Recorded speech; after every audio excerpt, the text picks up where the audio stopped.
Paul Thomas, the Broadway-trained industry legend, who redefined mature cinema with his acting intensity and a director's eye for drama, passed away on June 10, 2025, at the age of 76. From the footlights of Hair and Jesus Christ Superstar to the sound stages of 70s genre sets, Thomas, born Philip Charles Toubus, carved a singular path through America's cultural underground. His death marks the end of an era, a time when cinema's fringes flirted with art, narrative mattered, and stars like Thomas helped to define what the Golden Age was all about. Today, we are going to take an in-depth look at the man, his career, both in front of the camera and behind, and the incredible legacy he carved. Philip Charles Toubus was born April 17, 1949, in Winnetka, Illinois. A well-groomed Jewish kid, he grew up in a leafy North Shore suburb of Chicago, where manicured lawns and polite repression reigned. His father was of Greek-Jewish descent, his mother Russian-Jewish, and their household was comfortably upper-middle class. Young Phil wasn't just an artsy dreamer, he was also very proficient at basketball. He graduated in 1967, just as the counterculture was starting to break into the mainstream. Toubus took his skills to the University of Wisconsin-Madison, where he landed a basketball scholarship and majored in political science. But something didn't click. The theater had been buzzing in his blood since childhood.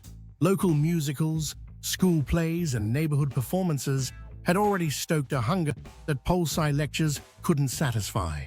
He dropped out, ditched the basketball court, and headed straight for the stage. Not long after, he landed a role in a Broadway version of Hair. He later appeared in Norman Jewison's film adaptation of Jesus Christ Superstar, playing Peter, the apostle who denies Christ 3 times. That performance, though brief, had emotional heft. For a moment, it seemed Toubus was on the precipice of legitimate stardom. But as was common in that era, the line between fringe theater and fringe society blurred. After his stint in Jesus Christ Superstar, acting roles dried up. Like many working actors, Toubus was grinding to stay afloat, hustling auditions, dealing with rejection, chasing something elusive in New York and LA. He wasn't alone in turning to mature film as both an economic lifeline and a platform for performance. What distinguished him was the fact that he didn't just show up for a paycheck, he acted. By the mid-1970s, he had adopted the name Paul Thomas and stepped into the emerging world of genre cinema with a surprising amount of intention and dedication. His earliest adult roles often cast him not just as the suave protagonist, but the conflicted husband, the tortured professor, the repressed lover, characters with actual emotional shading. In an industry still finding its direction, Thomas brought theater-trained depth.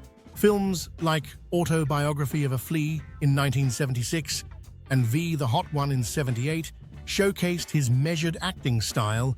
The former placed him in the role of a Christian monk, no less.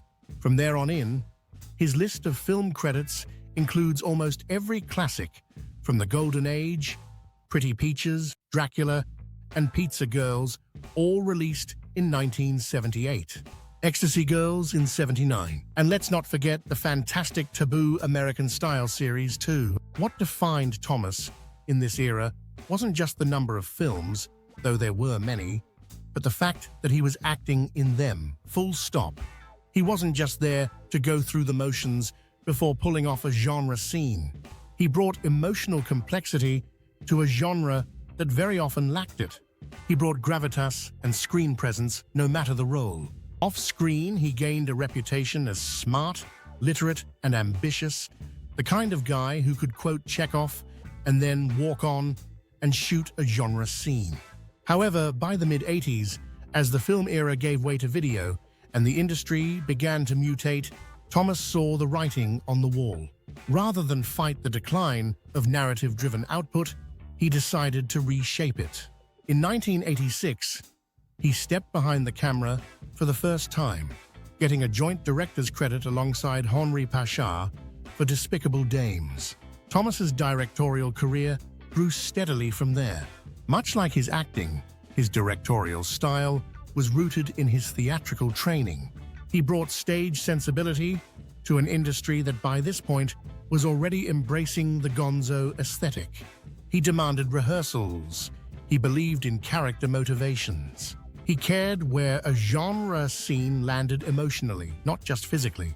And unlike many of his contemporaries, he had reverence for the form and tried to treat it like cinema. He found his ideal playground at Vivid Entertainment, a production outfit that gave him budgets, talent, and enough creative freedom to express himself. His early Vivid films were glossy and narratively ambitious. Titles like True Love in 1989 felt like a mainstream romance that just happened to incorporate mature content. Toubus nurtured restrained, thoughtful performances from his cast, treating the subject matter like a character study instead of standard genre fare. There was also Justine, Nothing to Hide 2 in 1993, a loose adaptation of the Marquis de Sade, filtered through Toubus's sophisticated, emotion-forward style. Perhaps his most critically lauded film was Layout in 2006. This scooped 8 AVN awards, including Best Director and Best Film. More than just another genre film, Layout was a story about control, performance, and unraveling identity. His output continued into the new millennium, with Toubus directing more than 400 films up until his retirement in 2013. And while most directors were pumping out low-effort compilations and cheap filler by this time, Toubus remained obsessed with the edit. He cut his own films, he fussed over transitions, he cared right until the end. His life wasn't without rockier chapters, mind you. In 1982, he faced legal trouble for smuggling cocaine from South America, resulting in a year-long prison sentence. Not a great deal is known about his life post-retirement. In his final years, it seems he maintained close ties to a small circle of friends who respected his privacy. In the end, Paul Toubus was something rare in the history of American adult cinema, a man who insisted that mature entertainment, for all its commercial trappings and cultural taboos, could still aspire to art. He brought a level of nuance and pathos, often wrestling with the same subjects: loneliness, repression, longing, that preoccupied directors operating in more publicly acceptable arenas. He had known the Broadway stage and the Hollywood set, yet chose to invest his creative energies in a world largely overlooked by the mainstream. To him, this was not a compromise, but a calling.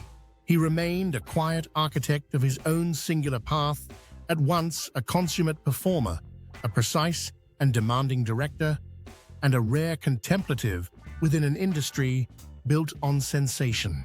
He left behind no scandal, no final spectacle, only the films, the performances, and the steady conviction that, even in the most intimate of storytelling spaces, dignity and depth were always worth striving for.